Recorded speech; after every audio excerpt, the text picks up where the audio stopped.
A balanced college list is really necessary. What we're seeing is that we really want to see students applying to schools that are reaches. And when I say reach, I usually mean not for the student. It's reach means a school that accepts under 20% of students. So like Georgia Tech, in my mind, is a reach for anyone who does not live in Georgia.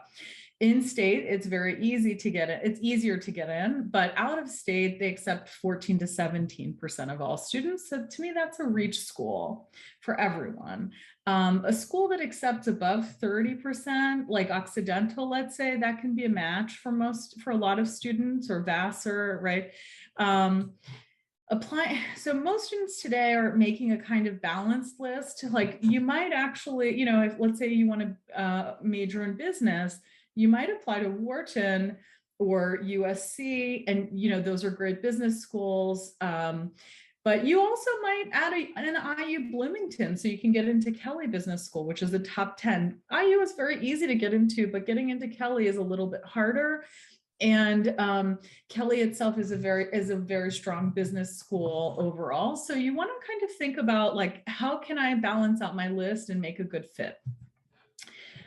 You want to apply broadly and prepare early. You want to focus on your top school applications and really just be ready to submit those in August, and really try to prepare all of your applications to submit August 1. Even Common App opens August 1. And it's a good idea to just kind of get those applications ready. You really want to make a plan, and it's a plan for all 4 years. So if you're in 9th grade now, it's a good idea to sort of start planning and deciding, what are we going to do with our summers? What are we going to do for awards? What is the pathway of like the strongest area? Where can my child really achieve something? It's not really just the story, like what will the story be? It's sort of like, what would be meaningful and what would be a strong achievement, right? So like if your child is an actor, can they go to a really competitive theater camp? If your child is a writer, will they win writing competitions? If your child is a robotics person, will they win like the chairman's award and first? So these are things that you want to think about, and there are awards to be won. There are competitions to be engaged in all 4 years. You don't have to fill all of the time, all the 4 years doing these things. You just have to make a kind of clear plan. Like if we start here, we can get to here. So like, you can kind of just map it out, really is what it is. And you don't have to do many things. You can just do a few things. And if you achieve on a high level, the few things will be enough. So as an example, if you're a swimmer, if you get to nationals and you get All-American or a Heisman, you're fine, right? You're in a good position to apply and be competitive.